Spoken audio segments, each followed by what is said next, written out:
Prenez part à l'aventure et découvrez les millions visages de la planète.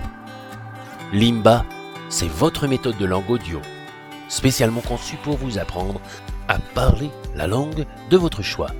N'attendez plus.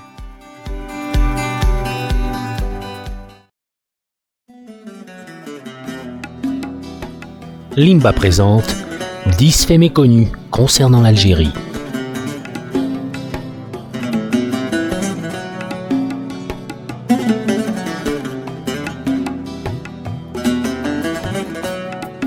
La superficie totale de l'Afrique est d'environ 30,37 millions de kilomètres carrés.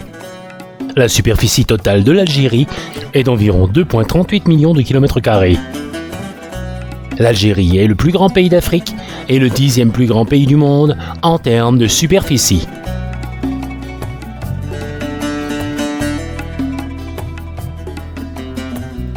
Parmi tous les pays où le Sahara s'étend, c'est l'Algérie qui possède la plus grande portion de ce désert.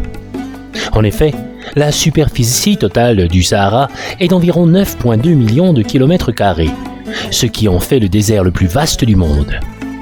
Le Sahara s'étend à travers l'Afrique du Nord, couvrant une grande partie de l'Algérie, de la Libye, du Mali, de la Mauritanie, du Niger, du Soudan, de la Tunisie, du Tchad et de l'Égypte, ainsi que de petites portions d'autres pays. Il s'agit d'une région aride caractérisée par de vastes étendues de sable, de roches et de plateaux, avec des températures extrêmement élevées pendant la journée et des températures plus fraîches la nuit. En terminant, retenez qu'en Algérie, le désert couvre 4/5 du pays.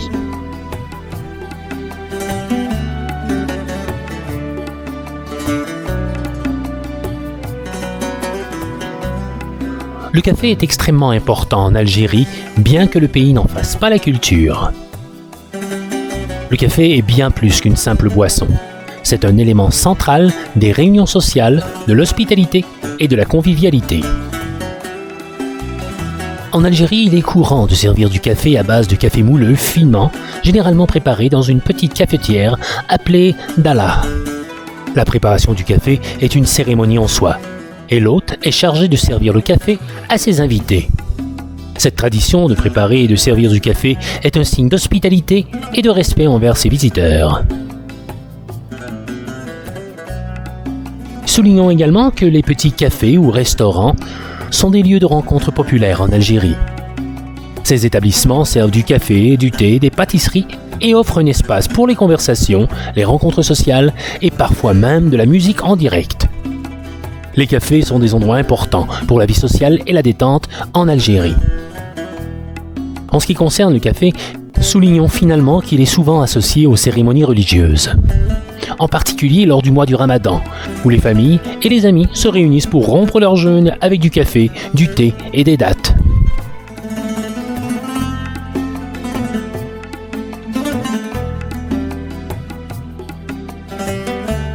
L'Algérie compte de nombreux vestiges romains en raison de son histoire en tant que province de l'Empire romain. Pour ne donner que quelques exemples, parlons de Timgad. Cette ville romaine, également connue sous le nom de Tamougadi, a été fondée par l'empereur Trajan en 100 après Jésus-Christ.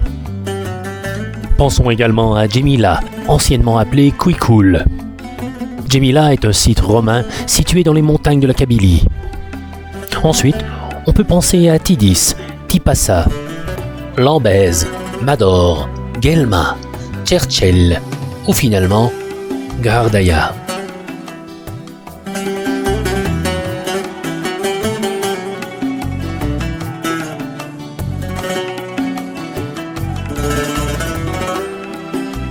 L'Algérie a lutté pour son indépendance de la France pendant la guerre d'indépendance algérienne qui a duré de 1954 à 1962. Elle a abouti à l'indépendance du pays. On estime généralement que des centaines de milliers de personnes ont perdu la vie pendant cette guerre. Les pertes comprennent à la fois des combattants algériens, membres du Front de Libération Nationale, le FLN, et des combattants coloniaux français, ainsi que des civils algériens pris au milieu du conflit. Les estimations du nombre de morts varient, mais elles sont souvent comprises entre 300 000 et 1,5 million de personnes.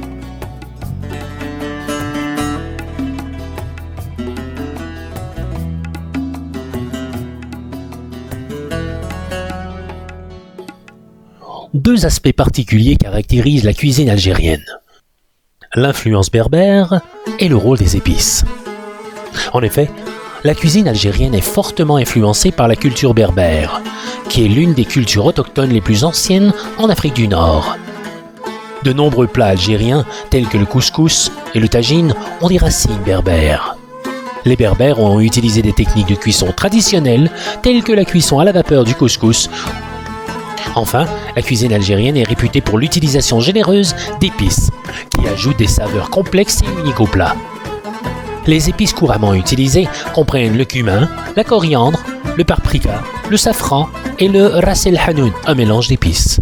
L'une des épices les plus fascinantes et utilisée en Algérie est le harissa. Il s'agit d'une pâte de piment rouge épicé qui est souvent utilisée comme condiment pour relever les plats. Ce condiment est si populaire qu'il est devenu emblématique dans la cuisine algérienne et également très apprécié dans d'autres pays du Maghreb.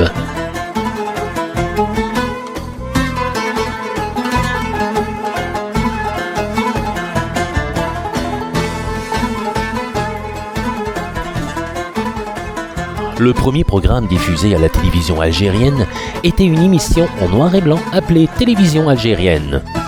La télévision en Algérie a été officiellement lancée le 24 janvier 1956 par l'Office de radiodiffusion télévision française, ORTF, pendant la période coloniale française. Cette émission inaugurale était une célébration du lancement de la télévision en Algérie et elle a été suivie par de nombreux programmes de variété, de musique, d'actualité et de divertissement.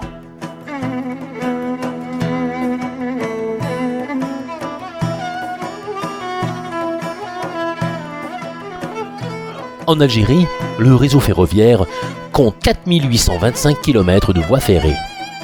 La ville la plus éloignée d'Alger, accessible en train vers l'est, est Annaba.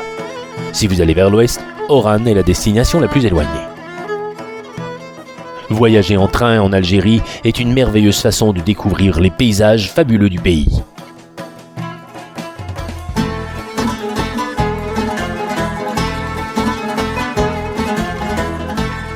Des soldats algériens ont combattu et sont morts pendant la Deuxième Guerre mondiale. L'Algérie a été une colonie française et de nombreux Algériens, principalement des musulmans et des juifs, ont été mobilisés pour servir dans les forces armées françaises pendant la Grande Guerre. Ils ont joué un rôle très important dans les campagnes en Europe, en Afrique du Nord, en Italie, en Provence et ailleurs dans le monde. Le nombre de soldats algériens qui sont morts pendant la Seconde Guerre mondiale est significatif, mais le chiffre exact peut varier en fonction des sources et des campagnes spécifiques. De nombreux Algériens ont reçu des médailles et des honneurs pour leurs services et leurs sacrifices pendant la Grande Guerre.